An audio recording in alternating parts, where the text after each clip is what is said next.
Hi everybody, welcome back to another episode of Tam Talks Tanks.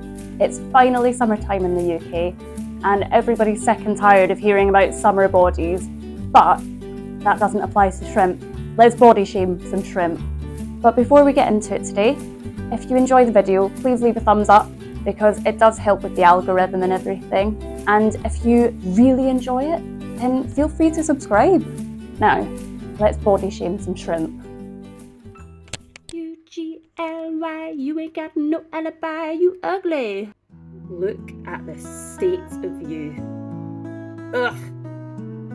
Gorgeous. Gorgeous. Look at this girl. Look at the colours on her. She does have a racing stripe, that's okay.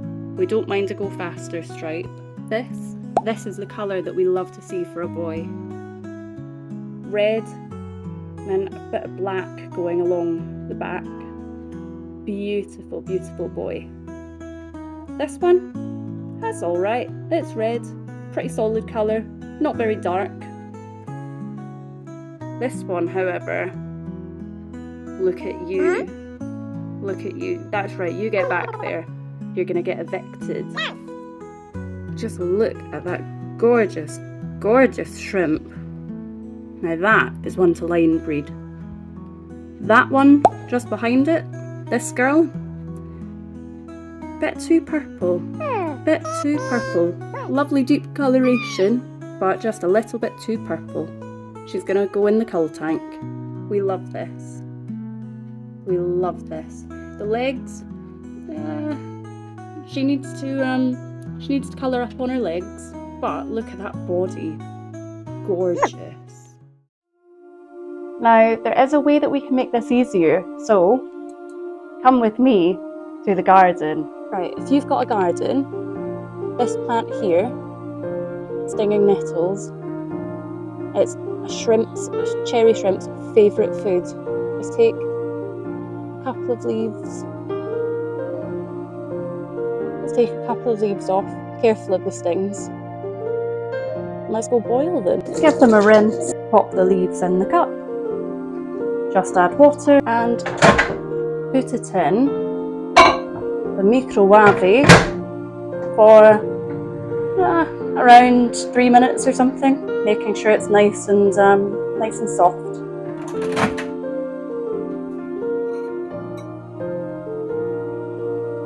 We put our cup on a coaster in this house because we're not Philistines.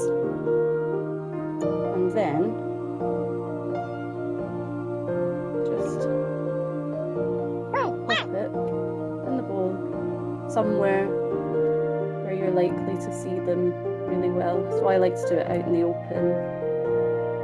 You can already see. Yeah. With cherry shrimp, it's really important to keep in mind sexual dimorphism. And sexual dimorphism is just boys and girls are different. So girls in cherry shrimp, they will typically be the more colourful ones, larger. They have a kind of skirt to them, which is where they'll keep their eggs after laying them, and they'll glue them onto their underside, and then they'll fan them with their pleopods, their little swimming legs. The females, their coloration is going to be a lot more vibrant, a lot deeper, a lot more just solid, and whereas males, their coloration will be a lot more sporadic, a lot duller, they'll be a bit more translucent normally. Not always. If you find a good male, a good coloured male, like I've found here, then you're on to a winner. This one, gorgeous. And you know, the others on the leaves are okay, but they're not nearly as fine as this one. My gosh. What a gorgeous boy. Now what we can do is simply fill up the tub with a little bit of water. We've actually just caught a shrimp by accident, look. Yeah, that one's going in the cull tank anyway. I find that these pots from Tropica, the 1-2 grow starts or something, whatever they are, I'll put them on screen. I find that these are a lot easier than catching shrimp with a net, especially in such a small confined space.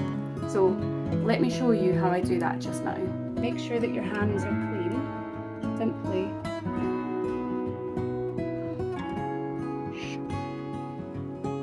there we are, there's one. Oh, there's one, right? Pour it into your culled pot. Just gonna get them in here so you can have a proper good look. This is an example of a good shrimp. It's got a good full body of colour. It is a male shrimp, so we have to bear that in mind when we grade colour. But ultimately speaking, we want a nice colourful shrimp. There you go, buddy, out you go.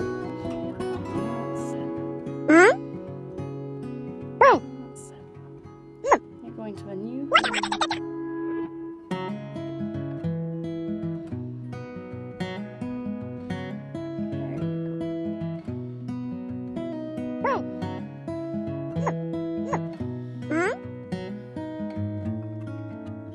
This one here is a really good example of one that's quite darkly coloured, which is quite nice, but it's just not quite red enough. So into the cull box it goes. So now you can see the sort of attributes that we're not looking for in our shrimp.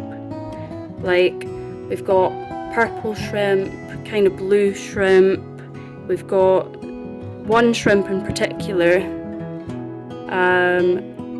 right there underneath my finger, that is particularly well, white. It's not got any colour on it whatsoever. There are some okay looking shrimp, there are some shrimp that could have stayed in the bowl, but now that I know that we've got one particularly really gorgeous male shrimp, I can be a lot more selective in the types of males that I'm keeping. Let's get this over to the cull tank. We'll just float them for a little bit. Now, the reason why we're floating them is because this tank is a tropical setup, whereas the bowl has no heater. It is a completely cold water setup. So we need to equalise the temperatures across the two of them. I don't actively kill them, but when I talk about culling shrimp, this is all I mean. I just mean that I'm putting them in the main tank, and some of them may die, but that is a sacrifice that I am willing to make. They're going to have to fend for themselves a little bit in this tank against predation, against predation from the fish, but ultimately they'll be able to live their best lives. If they were in the wild, then they'd be predated upon. So this gives them a fighting chance rather than me outright euthanizing them. And it's also nice to have additional members of the cleanup crew. And now it's been somewhere around 10 minutes. It should be equal enough. The parameters are about the same in terms of pH and things, so it should be fine. So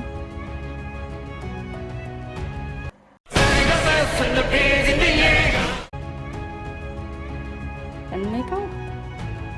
Go on.